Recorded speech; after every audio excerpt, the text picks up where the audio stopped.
Election అప్డేట్స్ను అందరికంటే ముందుగానే తెలుసుకోవాలంటే ఈరోజే ఆర్టీవీ లైవ్ యాప్ని మీ మొబైల్లో డౌన్లోడ్ చేసుకోండి.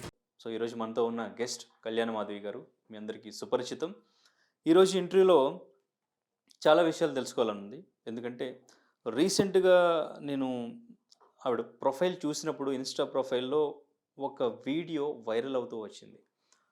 ఆ వీడియో ఏంటి అనేది మీ అందరూ చూసే ఉంటారు.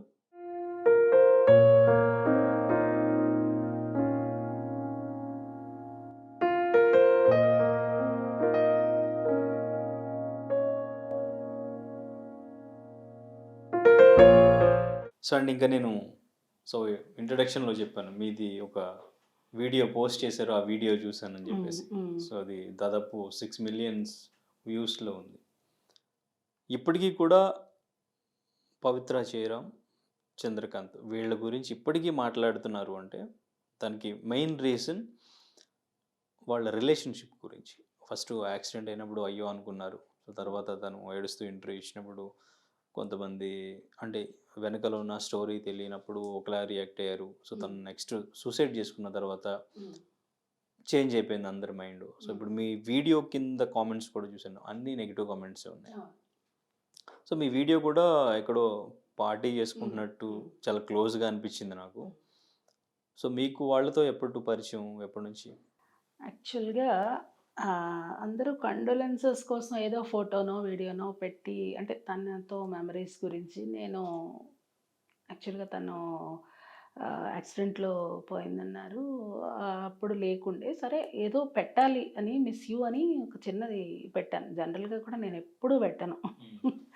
అంటే ఇలాంటి సందర్భంలో కూడా మనం కండోలెన్స్ చెప్పకపోతే ఎలా అన్నట్టుగా అలా పెట్టడం జరిగింది. అది అంత వైరల్ అవుతుందని నేను కూడా అనుకోలేదు. బట్ కానీ ఇక్కడ ఏం జరిగిందంటే అంటే అందరూ వాళ్ళ ఒపీనియన్స్ తప్పే ఉంది. ఇప్పుడు ఒకటి మంచి చెడు రెండు ఉంటాయి. వాళ్ళ ఒపీనియన్స్ వాళ్ళు చెప్పారు అక్కడ. కామెంట్స్లో కూడా నెగిటివ్ అంటే ఏం లేదు. ఇప్పుడు తప్పు ఎప్పుడు తప్పేనండి. తప్పు చిన్నదా పెద్దదా తప్పు ఎప్పుడు తప్పే కదా. సో ఒక తప్పు అయితే జరిగిపోయింది. ఆ అమ్మాయి ఎలాగా పవిత్ర జయరామ్ తను యాక్సిడెంటల్గా పోయింది.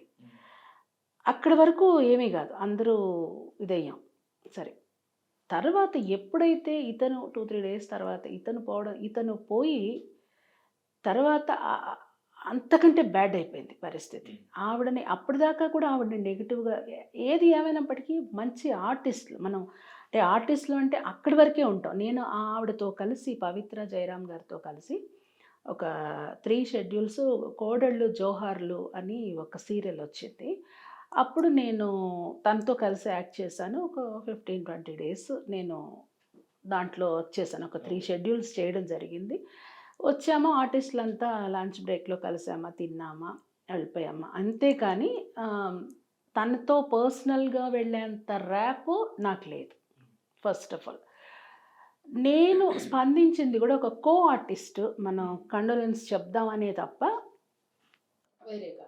అంటే ఆ వీడియోలో చూస్తే మీరు చాలా క్లోజ్ ఉన్నట్టు అక్కడ పార్టీ కూడా అది పార్టీనే. సో క్లోజ్గా అంటే తను మీరు చూసుండొచ్చు, చందు కూడా ఉన్నాడు అక్కడ.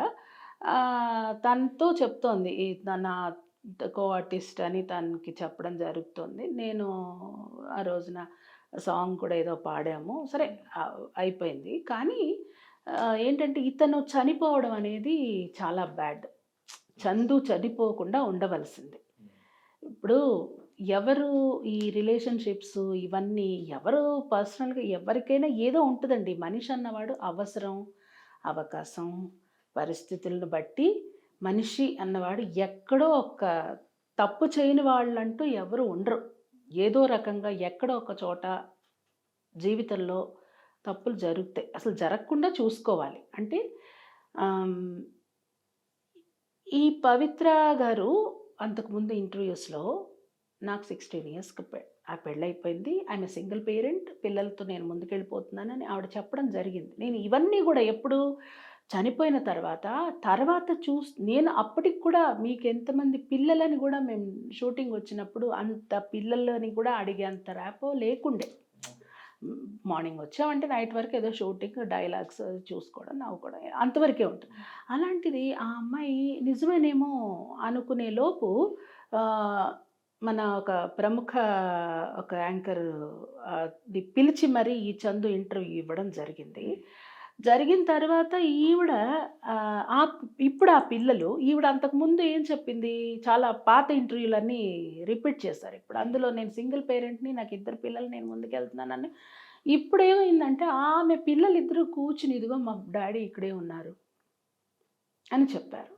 సో, ఇది ఎంతవరకు నిజాలు ఇవి ఏంటనేది తెలీదు. సరే ఏది ఏమైనప్పటికీ ఈ శిల్ప అనే ఆవిడ మాత్రం చందు గారి భార్య. 12 ఏళ్ళు అతన్ని ప్రేమించి పెళ్లి చేసుకుంది అన్నప్పుడు వాళ్ళ పెళ్లి వీడియో కూడా చూపించారు. మరి ఇంత లక్షణంగా పెళ్లి చేసుకుని 2 బిడ్డల్ని కన్న అతను 12 ఏళ్ళు ప్రేమ ఎక్కడ పోయింది? 2 పిల్లల్ని గాని, ఆ పిల్లల మీద పాశమన్నా ఉండదా? సరే అసలు ఏదీ లేదా? ఇంత జరిగాక అతను ఒక మాట చెప్పాడు. పవి పిల్లలకి నేనున్నానన్నాడు. ఈ పిల్లలు సరే నీకు అంత ఇదుంటే ఆ పిల్లల్ని చూసుకో, ఈ పిల్లల్ని చూసుకో.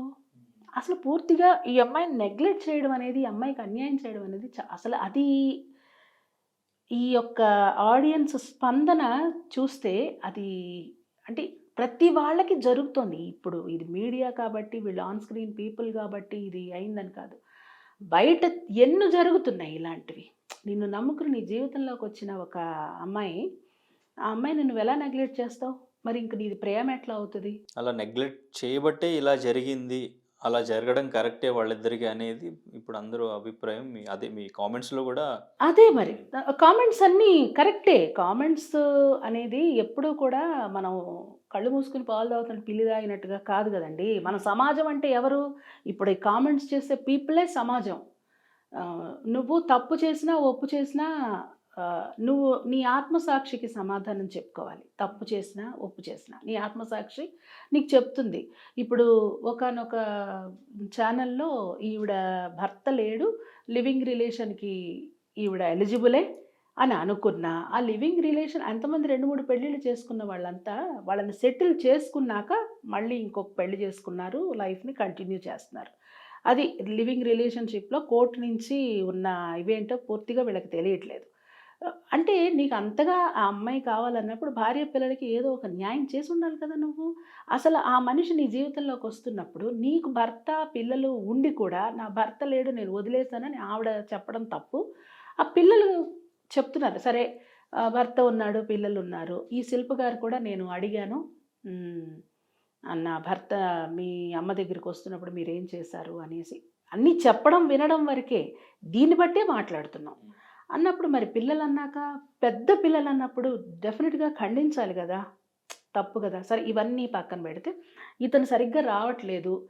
ఈవిడ మోజులో పడిపోయాడు రావట్లేదు అని చెప్పినా ఎవరో ఒకళ్ళు అతని మీద అధికారం ఇప్పుడు ఈవిడంటే చెప్పుకోలేకపోయింది. ఇన్ని రోజులు అందరూ ఎగతాళి చేస్తారేమో ఇట్లాంటి వాడిని పెళ్లి చేసుకున్నాను. ఏదో అంటారని పాపం ఆవిడ ఎవ్వరికీ చెప్పకుండా గుట్టుగా ఉంచింది. కానీ ఎక్కడో చోట ఎవరో ఒకళ్ళు ఎందుకు అతను రీల్స్ చేస్తున్నాడు, ఆవిడ అతన్ని అందరూ అసహ్యంగా మాట్లాడుకుంటాను ఎవరో ఒకళ్ళు ఈవిడికి చెప్పో, లేకపోతే వాళ్ళ ఫ్రెండ్సో, కుటుంబ సభ్యులో, ఎవరో ఇంటి పెద్దలు ఎవరో ఒకళ్ళు ముందుకొచ్చి ఇతన్నీను ఆ పవిత్రుడు ఎవరు ఈ చందుని ఆ పవిత్రుని ఆవిడని కూర్చోపెట్టి నువ్వు ఇలా చేయడం తప్పమ్మా అని ఎవరన్నా చెప్పుంటే బాగుండేదేమో, లేకపోతే చెప్పినా వినలేదో మనకు తెలియదు. కానీ ఒక డ్యామేజ్ అయితే జరిగిపోయింది. ఒక చందు గారి పిల్లలు వాళ్ళ మిసెస్ అన్యాయం చేశాడు. చందు ఖచ్చితంగా అది చేయకుండా ఉండవలసింది అతను అది చేసి ఇంకా బ్యాడ్ అయిపోయాడు అంతే. నిజంగా నీకు అంత ప్రేమ ఉన్నవాడివైతే చూసుకో, మంచిగా చూసుకో. ఆవిడైతే తను చావాలనుకుని చచ్చిపోలేదు. యాక్సిడెంటల్‌గా పోయినప్పుడు నువ్వు నిజంగా ఇదైతే భార్య పిల్లల్ని చూసుకుంటూ ఏదో వాళ్ళకేదన్నా నీవు ఇక్కడ మోరల్ సపోర్ట్ చేయట్లేదు, ఫైనాన్షియల్‌గా సపోర్ట్ చేయట్లేదు. అసలు మీ పొడే నాకొద్దని అంత అబ్రప్ట్‌గా భార్య పిల్లల్ని ఎలా మనసొచ్చి ఎలా వదిలేస్తాడండి ఈ మనిషి? తప్పు కదా! కాబట్టి ఆడియన్స్ ఎప్పుడూ కూడా దీన్ని బట్టే మాట్లాడతారు. అంటే మీకు ఏ ఇయర్‌లో పరిచయం? ఆవిడ ఒక 1 ఇయర్ అవుతుంది అనుకోండి. ఒక సీరియల్ చేస్తున్నప్పుడే అక్కడే లొకేషన్‌లో తను కూడా నా కో ఆర్టిస్ట్‌గా నేను చూసాను గానీ, పరిచయమో లేకపోతే ర్యాపో అదంతా ఏమీ లేదు. ఇక్కడే మ్యాటరు ఒక పార్టీలో కలిస్తే హాయ్ హాయ్ అంతవరకే. అంతేగాని తను డబ్బింగ్ ఆర్టిస్టు అది ఇదని తను చందుకి చెప్పడం గానీ అంతవరకే. ఓకే. అంతేగాని అక్కడున్న మీరు సీరియల్‌లో ఉన్నప్పుడే పరిచయం చేసిందా చందుని మీకు? అక్కడికి లొకేషన్‌కి తను కూడా వచ్చేవాడు. వచ్చేవారు. ఓకే. వచ్చేవాడు. నాకు తెలీదు ఇలాగ ఇలాగ రిలేషన్‌లో ఉన్నారని అప్పటికి నాకేం తెలీదండి. ఇప్పుడు ఈ వార్తలుని ఇప్పుడే వింటున్నాను. అంటే తన గురించి నాకది ఒకళ్ళ గురించి అలాగ సభ్యత కాదు. మనకి తెలిస్తే తెలుసు లేకపోతే లేదు. ఇప్పుడు కూడా ఏంటంటే నిజానిజాలు ఏంటనేది తెలీదు. కానీ ఒకటి మాత్రం నిజం ఏంటంటే ఒక 2 ఫ్యామిలీలు అన్యాయం అయిపోయారు. ఇటు చూస్తే ఒక బిడ్డలు ఉన్న ముఖ్యంగా చందు ఫ్యామిలీకి బాగా డ్యామేజ్ అయిపోయింది. అంటే ఒక సింగిల్ పేరెంట్‌గా ఆవిడ ముందుకు ఇప్పటికే ఆవిడ ఎంతో కష్టపడింది. ఇంకా కష్టంలోకి తోసేసి వెళ్ళిపోయాడే అని ఒక ఇది ఉంది. మీరు ఆ పార్టీ ఎప్పుడు జరిగింది? ఆ వీడియో ఎప్పుడుది మీరు పోస్ట్ చేసింది? అది పార్టీ జరిగి కూడా 1 ఇయర్ అవుతుందండి. ఓకే. మరి రీసెంట్‌గా అది చనిపోయే ముందు పార్టీ చేసుకున్నారని కూడా మొన్న ఏదో కామెంట్ పెట్టారు.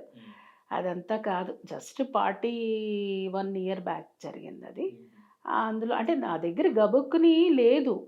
ఏదో ఒకటని అది ఉండింది. అందుకని పెట్టి వాళ్ళకి కండోలెన్సెస్‌గా మిస్ యూ అని చెప్పి పెట్టాను తప్ప వేరే ఏం లేదు. బట్ అంటే 1 ఇయర్ బిఫోర్ అంత క్లోజ్‌గా ఉన్నారు. అప్పటికే మీకు పరిచయం చేశారు అంటే, హ్మ్. మీకు తెలుస్తుంది గదా! వాళ్ళు ఏంటి రిలేషన్ ఏంటి? వైఫ్ అండ్ హస్బెండా? వీళ్ళ ఫ్యామిలీ ఏంటి? వాళ్ళేంటనేది. కో ఆర్టిస్ట్‌లు కదండీ! హ్మ్. వాళ్ళు కో ఆర్టిస్ట్‌లు మన వేరే సీరియల్‌లో అంతా చూస్తున్నాం కదా! ఓకే. ఇప్పుడు ఏ ఆర్టిస్ట్‌నే ఇప్పుడు ఆర్టిస్ట్‌లందరూ చాలా జోవియల్‌గా చక్కగా ఉంటారండి. అంత మాత్రాన మనం అలాగా తప్పుగా ఎందుకు తీసుకోవాలి? అట్లా ఎప్పుడు అలాంటి ఆలోచనలు లేదు. ఓకే. హ్మ్. అమ్మాయి గారు సీరియల్‌లో నీరజ గారు మీకు పరిచయం ఉందా? నీరజ గారు మంచి ఆర్టిస్ట్ అండి ఆవిడ. ఓకే. పరిచయం ఉందా మీకు? పరిచయం ఉంది. పరిచయం ఉందండి. సో, తనని ఇంటర్వ్యూ చేసినప్పుడు గూడా ఆవిడ చెప్పారు. మాకు 3 ఇయర్స్ బిఫోర్ ఈ మ్యాటర్ తెలుసు. అప్పటి నుంచి మేము అవాయిడ్ చేసాం. మాట్లాడడం మానేసాం. ఆర్టిస్ట్‌లు గాని, ఫ్రెండ్స్ గాని. హ్మ్. ఎందుకంటే చెప్పినా వినే అంత ఏజ్ తక్కువ పిల్లలేం గాదు గదా! కరెక్టే కదా! సో, అందుకని అప్పటి నుంచి మేము అవాయిడ్ చేసాం అంటున్నారు. మీరేమో మీకు 1 ఇయర్ బిఫోర్ వాళ్ళిద్దరితో కలిసి పార్టీ చేసుకున్న వీడియో పెట్టారు. బట్ మాకు రిలేషన్ గురించి తెలీదన్నారు. అంటే ఆ పార్టీకి వీళ్ళు మాత్రమే కాదండి. మొత్తం అందరూ వచ్చారు కదా! ఆర్టిస్ట్‌లందరూ వచ్చారు. ఆ ఓకే. పార్టీకి ఆర్టిస్ట్‌లందరూ ఉన్నారు. అందరితో పాటు వాళ్ళు వచ్చారు. అంతే. అంతకు మించి కాకపోతే నేనక్కడ వాళ్ళకి కండోలెన్సెస్ చెప్పాలి కదా! అని అదొక్కటి తీసి పెట్టాను తప్ప ఆర్టిస్ట్‌లందరూ ఉన్నారు. చాలామంది ఆర్టిస్ట్‌లుంటారు. ఉన్నా గూడా నీరజ గారు చెప్పింది గూడా ఆవిడ చాలా సీనియర్ మోస్ట్ ఆర్టిస్టు. మంచి మా దాంట్లో ఇప్పుడు మంచి లీడ్ రోల్ ఆవిడ. Main key role. హీరో మదర్‌గా చేస్తున్నారు ఆవిడ. ఎందుకంటే ఆవిడ కూడా చాలా స్ట్రెయిట్ ఫార్వర్డ్. ఆవిడ నిజానికి మేబీ ఆవిడ చెప్పి ఉండొచ్చు కూడా. అలాగా 3 ఇయర్స్ ఎందుకంటే ఆవిడ చాలా సీనియర్ మోస్ట్ ఆవిడకి తెలుస్తాయి విషయాలు తెలిసి ఉండొచ్చు. సో, ఆవిడ చెప్పింది 100% కరెక్ట్. ఎందుకంటే వాళ్ళేం చిన్న పిల్లలు కాదు కదండీ! అతను కూడా ఒక పిల్లలున్న భర్త అతను. ఈవిడ చూస్తే పెద్ద పిల్లలున్న ఇప్పుడు ఒక మగాడు ఒక ఆడపిల్లకి అన్యాయం చేస్తే నీ దగ్గరికొస్తున్నప్పుడు రేపు పొద్దున నీకైనా అన్యాయం చేయొచ్చు కదా! ఇందులో ప్రేమ లేనప్పుడు ఇప్పుడు 12 ఏళ్ళు ప్రేమించాడు. అంతలోనే ఆ అమ్మాయిలో ఏం నచ్చలేదు నీ దగ్గరికొస్తున్నప్పుడు ఈవిడైనా ఆలోచించాలి కదా! ఓకే. చిన్న అది అది కరెక్టే గదండీ! వాళ్ళేమి ఇవాళ టీనేజ్‌కొచ్చిన వాళ్ళైతే కాదు కదా! లైఫ్‌లో అన్నీ చూసిన వాళ్ళే కదా! కొంతవరకు. అంటే పెద్దల్ని ఎదిరించటం, పెద్దల్ని ఒప్పించటం ఇన్ని తెలిసిన వాళ్ళు జీవితాన్ని దిద్దుకోవడం తెలీదంటారా? ఓకే. అంటే వీళ్ళ స్టోరీ అంతా చూసిన తర్వాత గూడా ఇప్పుడు అందరూ బాధపడేది గూడా వాళ్ళ ఫ్యామిలీ అనవసరంగా పిల్లలు, ఫ్యామిలీ అవును మరి. వాళ్ళిప్పుడు అవును కదా! సిట్యుయేషన్ బ్యాడ్ అయింది అనవసరంగా మరి వీళ్ళ అంతే వల్ల కదండీ! అనేది అంతే వీళ్ళ కదా! రిలేషన్‌షిప్ గురించే. హ్మ్. మీరేమంటారు అసలు? వీళ్ళ రిలేషన్‌షిప్ గురించి ఏమంటారు? ఏం పేరు పెడతారు? ఏం పెట్టడానికి పేరేం లేదు. ఇది ఒక తప్పుడు రిలేషన్ అది అంతే. అలాంటి రిలేషన్‌లు వీళ్ళకే కాదు. నేననేది వీళ్ళ గురించి కాదు. బయట ఇప్పుడు చూస్తున్న వాళ్ళంతా ఇప్పుడు ఈ ఇంటర్వ్యూ చూసినా, ఏది చూసినా కూడా ఆహా! అన్నీ ఈవిడ గురించి వీళ్ళిద్దరు పెద్ద ఇదని ఈళ్ళ గురించి ఓ చర్చ, సమావేశాలు అనుకోకుండా ఒక్క నిమిషం ఏదన్నా సరే మీరు ఒకటి చేస్తున్నారంటే ఇందులో మంచి ఏంటంటే ఏ ఏదైనా మనకి తెలియజేసేది ఏంటంటే మనం ఏం చేయాలి, ఏం చేయకూడదు. ఇలాగా ఎవరు ఏ భర్త ఇలా ఉండకూడదు. ఏ భార్యని ఇలా చేయకూడదనేది ఒక లెసన్ లాగా తీసుకోగలిగితే, కనీసం ఈ ఇన్సిడెంట్‌తో అందరూ అలా చేస్తున్న వాళ్ళెవరైనా ఉండుంటే సమాజంలో ఉంటారు, ఆబ్వియస్‌గా ఉండి ఉంటారు. వాళ్ళందరూ కూడా కొంచెం, కొంచెం ఏంటి అసలు ఖచ్చితంగా మారాలి. భార్య, పిల్లల్ని నీ రక్తం, నీ పిల్లలు, నీ భార్య మించింది లేదు కదండీ! ఇవన్నీ అదే కదా! మరి ఇంక మన వివాహ వ్యవస్థకి మనం ఇచ్చే గౌరవం ఏంటి ఇంకా? పోనీ ఆ అమ్మాయి ఏమన్నా నా రిలేషన్‌కెళ్ళిందా? లేదు గదా! నిన్నే నమ్ముకుని నువ్వు కొట్టినా, తిట్టినా, పిల్లల కోసం పిల్లలకి నువ్వు తండ్రివి అని ఆ రైట్ పోగొట్టకూడదు నేనని ఈ కాలంలో కూడా అంత ఓర్పుగా ఉండే అమ్మాయిలు ఎవరైనా ఉన్నారా? నాకు తెలిసైతే చాలామంది లేరు. పెళ్ళైన సంవత్సరం, 2 ఏళ్లకి మొగుడు ఓ చిన్న మాట అంటేనే నేను సంపాదిస్తున్నాను, నువ్వు సంపాదిస్తున్నావు ఈగోలకెళ్ళిపోయి విడిపోతున్నారు. ఏవండీ? ఆహ్, ఇంత ఓర్పుగా ఉన్న ఆ అమ్మాయికి ఇలాంటి అన్యాయం జరగడం అనేది నిజంగా చాలా దారుణం. అంటే బయట ఇలాంటివి ఎన్నో ఉన్నాయి. తీస్తే పొద్దున్న లేస్తే అక్రమ సంబంధాలు ఇవన్నీ క్రైమ్ న్యూస్‌ల్లో రావట్లేదా? చెప్పండి. ఎందుకు జరుగుతుంది? మన ఆలోచన సరళి సరిగ్గా ఉండి, ఒక నిమిషం ఆలోచించుకుని అసలు ఎందుకు చేస్తున్నావు? నువ్వు మనిషివి కదా! విచక్షణ అనేది ఒకటుంటుంది గదా మనిషికి. ఎవ్వరికీ లేనిది మనకున్నది అదొక్కటే. మనిషికుండే జ్ఞానం అదొక్కటే.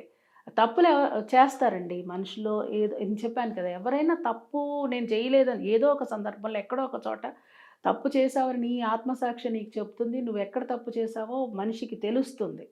తెలిసినప్పుడు నువ్వు రిగ్రెట్ అవ్వాలి. అట్‌లీస్ట్ రిగ్రెట్ అయితేనే నువ్వు మనిషివి.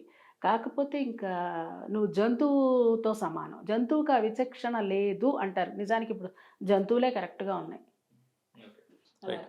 సో, అంటే ఆవిడ చనిపోయిన తర్వాత ఇప్పుడు కూడా చాలామంది ఆవిడ గురించి క్యారెక్టర్ గురించి ఎక్కువగా డిస్కషన్ చేస్తున్నారు. చాలామంది బయటకొచ్చి మేము ఫ్రెండ్ అని చెప్పి, కో ఆర్టిస్ట్ అని చెప్పేసి, పవిత్ర చీరం క్యారెక్టర్ గురించి ఎక్కువగా మాట్లాడుతున్నారు. ఇంతకుముందు అఫేర్‌లు ఉన్నాయని. అలాగే వద్దండి. ఏదున్నా ఇంత చెప్పటానికి ముందుకొచ్చిన వీళ్ళు చెప్పిన ఓకే. ఇప్పుడు నీరజ్ గారు చెప్పారు. చెప్పినా వాళ్ళు విననప్పుడు మనం కూడా ఏం చేయలేం. అంటే మనమేం చేయలేకపోవచ్చు. కానీ వాళ్ళకి దగ్గరగా ఉన్న బంధువులు, పెద్దలెవరన్నా ముందుకొచ్చి ఏదన్నా చేస్తే అయ్యేదో లేకపోతే ఇలా జరగాలని రాసుందో తెలీదు గానీ, మొత్తానికి వాళ్ళైతే అతని ఫ్యామిలీ అయితే కొలాప్స్ అయిపోయినట్టే కదండీ. ఎవ్వరు కూడా ఇలాంటి తప్పులు చేయొద్దు. ఓకే. మీరు లాస్ట్‌గా ఎప్పుడు మాట్లాడారు? షూట్‌లో మాట్లాడడమే లాస్ట్ షెడ్యూల్‌లో మాట్లాడడమే. ఆ తర్వాత కూడా ఆవిడ వేరే వాటిల్లో కూడా అంతా చేసింది. చాలా బిజీ ఆర్టిస్ట్ ఆవిడ. 'జీలో' మంచి లీడ్ క్యారెక్టర్స్ బెంగుళూరు నుంచి ఇక్కడొచ్చి ఆవిడ కూడా చాలా స్ట్రగుల్స్ పడి వచ్చిందండి. ఇప్పుడు ఎవరికి మాత్రం ఊరికే క్యారెక్టర్స్ ఆవిడ కూడా ఎంతో సీనియారిటీ ఉంది. స్ట్రగుల్ పడి కన్నడలో చేసి, ఇక్కడ చేసి వచ్చింది. ఇప్పుడు తన మీద తనకి కూడా చావాలని ఎవరనుకుంటారు చెప్పండి? తన ఫ్యామిలీ ఉంది. ఆవిడకి కూడా ఫ్యామిలీ ఉంది. వాళ్ళంతా ఆవిడ మీద డిపెండ్ అయ్యి ఉండొచ్చు. ఆవిడ కష్టాలు ఆవిడవి ఉండొచ్చు. కానీ ఏది ఏమైనా ఇక్కడ ఇతను చేసింది మాత్రం ఖచ్చితంగా నేను ఆ కామెంట్స్ చేసిన వాళ్ళందరితోనూ నేను ఏకీభవిస్తాను. తప్పు. చంద్రు చందు చేసింది మాత్రం తప్పే. అది జరగకుండా ఉండాల్సింది. కానీ లేడీస్ కూడా ఎవరన్నా మీకెన్ని సమస్యలున్నా సరే ఒక మగాడు ఇలాగా వచ్చి ఆహ్, వస్తే జీవితాల్లోకి ఎవరు రప్పించుకోకూడదు అలాగా. దాన్ని దాన్ని ఎంకరేజ్ చేయొద్దు. అంటే ఒకళ్ళ జీవితాన్ని నాశనం చేసి నీ జీవితంలోకి తెప్పించుకుంటే భగవంతుడు ఖచ్చితంగా కర్మ అనేది ఉంటుందంటే చూపిస్తారు అంతే. సో, ఎవరు కూడా దీని నుంచి తప్పించుకోలేరు. Okay. Right. So, thank you madam. Thank you so much.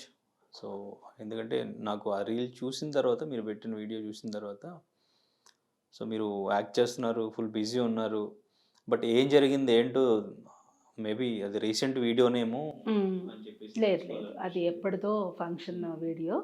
కాకపోతే నాకు గబుక్కుని దొరకలేదు. తనకి పెట్టాలి ఏదో కండోలెన్సెస్ అని ఒక హ్మ్, పెట్టడం జరిగిందే కానీ ఆహ్, అది ఇంత అంటే ఆడియన్స్ ఏం కామెంట్ చేసినా ఎక్కడో ఒకళ్ళు అలా తెలిసి తెలియక చెప్పేవాళ్ళు ఉండొచ్చేమో కానీ అందరూ కూడా ఇదే సమాజం, ఎవరో కాదు.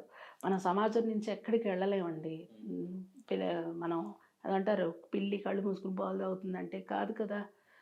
ఎంతవరకు చెప్తారు ఎవరైనా? కొంతవరకే చెప్తారు. నీరజ్ గారు చెప్పినట్టు మనం ఎంతవరకు ఉండాలో మన పని ఏదో చూసుకొని వస్తాం. తెలిసిందా నీకేం రైట్, మనకేం రైట్స్ ఉంటాయండి. ఆ రక్త సంబంధికులు వాళ్ళు టేకప్ చేసి దాన్ని ఇది చేయాలి. ఫస్ట్ ఆఫ్ ఆల్ ఈవిడ అసలు ఎప్పుడో గనుక ఈ బాధలు పడకుండా అతని మీద ఒక కంప్లైంట్ ఇచ్చో, నాకు ఇతను న్యాయం చేయట్లేదనో అలా చెప్పి ఉంటే వేరుగా ఉండేదేమో. ఈవిడ అలా చేయలేదు, ఎదురు చూసింది. పిల్లలు పాపం అన్యాయం అయిపోయారు కదండి. అది అంటే నాకనే కాదు అందరికీ ఆ బాధ ఉంటుంది. మా ఆర్టిస్టులు అందరూ, మేమంతా ఆర్టిస్టులు అంటే ఆర్టిస్టులు అండి, చాలా సెన్సిటివ్గా ఉంటాం. మాకు ఎవరైనా సరే ఒకటి జరిగిందంటే చాలా బాధేస్తుంది. ముఖ్యంగా నీరజ్ గారు కూడా చాలా సెన్సిటివ్ అండి. ఆవిడ ఒక ముఖ్యంగా ఆవిడ చాలా పెట్ లవరు. ఆవిడ అసలు చిన్న దెబ్బ తగిలితేనే, ఒక పెట్కి దెబ్బ తగిలితేనే అసలు షూట్లో కూడా ఆపేసి ముందు రెస్క్యూ టీంని రప్పించి ఆవిడ చేయటం నేను చూశాను. సో అలాంటిది ఒక చిన్నదానికి ఇలా జరిగిందంటే, ఇంత పెద్ద ఇన్సిడెంట్ జరిగి ఒక మనిషే కళ్ళ ముందు నుంచి వెళ్ళిపోతే అందరికీ ఈ బాధ, మా ఆర్టిస్ట్ వాళ్ళందరికీ ఉంటుంది. కాకపోతే ఇట్లాంటి ఒక సిచ్యుయేషన్లో ఇలాగా అతను బ్యాడ్ అయిపోయి చందు గురించి కానీ వీళ్ళ గురించి ఇలా మాట్లాడే పరిస్థితి ఎవరికి ఉండకూడదు. ఇటువంటి సిచ్యుయేషన్ ఎవ్వరికి, పగవాళ్ళకి కూడా రాకూడదని కోరుకుంటున్నా. అందరూ బాగుండాలి, మంచిగా ఉండాలి, మంచి జీవితాన్ని. ఇప్పుడు ఆవిడ కూడా బతికుంటే మంచి స్టేజ్కి, ఆల్రెడీ మంచి స్టేజ్లోనే ఉంది, ఇంకా ముందుకెళ్ళేదేమో. మూవీ ఏదో అగ్రిమెంట్ చేసుకుని అంటున్నారు, వెళ్ళేవాళ్ళేమో. అంటే ఏవైతే మనం తెచ్చుకుంటామో అవే మనల్ని దహిస్తాయి. మంచి చేస్తుంది, చెడు చేస్తుంది. సో వాళ్ళు తెచ్చిపెట్టుకున్న ఆ మంచి, ఆ చెడు వాళ్ళని దహించేసింది. మధ్యలో అన్యాయం జరిగింది ఆ భార్య, ఆ పిల్లలకి. అఫ్కోర్స్ ఆవిడకి ఫ్యామిలీ ఉంది, బాధపడుతుండొచ్చు. ఇక్కడ ఏంటంటే వాళ్ళు పెద్ద పిల్లలు అయిపోయారు. తల్లిని అంటే మన సంప్రదాయం చాలా గొప్పది అండి హనీ గారు. ఒక ఎదిగిన కొడుకు కదా, తప్పు అని అంటే వాళ్ళు ఆవిడ జీవితం ఆవిడ ఇష్టం అంటే అది ఏంటి, మనకి అది కరెక్ట్ కాదు కదా. అందుకని నేను చెప్పట్లేదు. పిల్లలు వాళ్ళు ఎలాంటి ఇదో కానీ మనం ఎవరిని జడ్జి చేసేంత, ప్రెడిక్ట్ చేసేంత ఇదిలో మనం లేము. సమాజం అంతా రకరకాలుగా ఉంది. మనం ఈరోజు వచ్చి ఎవరిని ఉద్ధరించడం ఏదో చేయలేం, కానీ అయినంతలో మంచి చెప్దాం. తీసుకుంటే తీసుకుంటారు. ముందు అసలు మనం చక్కగా మంచిగా మనం ఉండాలి, అందరూ బాగుండాలి, మన లొకాలిటీ బాగుండాలి, అన్నీ బాగుండాలని కోరుకుందాం. ఫర్దర్గా దీనివల్ల ఈ ఇంటర్వ్యూ చూసి కూడా ఎవరు కాంట్రవర్సీలు చేయకండి. నేను చెప్పదలుచుకుంది, ఇంకెవరు కూడా చేస్తున్న వాళ్ళు కూడా ఎవరైనా మీకు టచ్ అయి ఉంటే, ఇట్లాంటి ఎవరైనా మగవాళ్ళు ఇలా చేస్తున్న వాళ్ళు కూడా దయచేసి కట్ చేసుకుని వాళ్ళ జీవితాలు చక్కగా మంచిగా దిద్దుకుంటే బాగుంటుంది. పెద్ద బయలుదేరిందండి చెప్పడానికి అని అనుకుంటే నమస్కారం, క్షమించండి. అంతేగాని మంచి కోసమే మాట్లాడతాం. ఎందుకంటే వాళ్ళకి జరిగిన అన్యాయాన్ని ఎవరూ పోడ్చలేరండి. ఇలా 4 మాటలు మనం మాట్లాడుకోవడం తప్ప వాళ్ళని ఎవరు కూడా ఆ లోటుని భర్తీ చేయగలిగే, ఆ బాధని భర్తీ చేయగలిగే అంత ఇది మనకు లేదు. అంతే. Right madam, thank you madam, thank you so much. Thank you. మరిన్ని వీడియోస్ కోసం ఛానల్ ని సబ్స్క్రైబ్ చేయండి. లేటెస్ట్ అప్డేట్స్ కోసం వాట్సాప్ ఛానల్ ని ఫాలో చేయండి. అండ్ లింక్ డిస్క్రిప్షన్ లో ఉంది.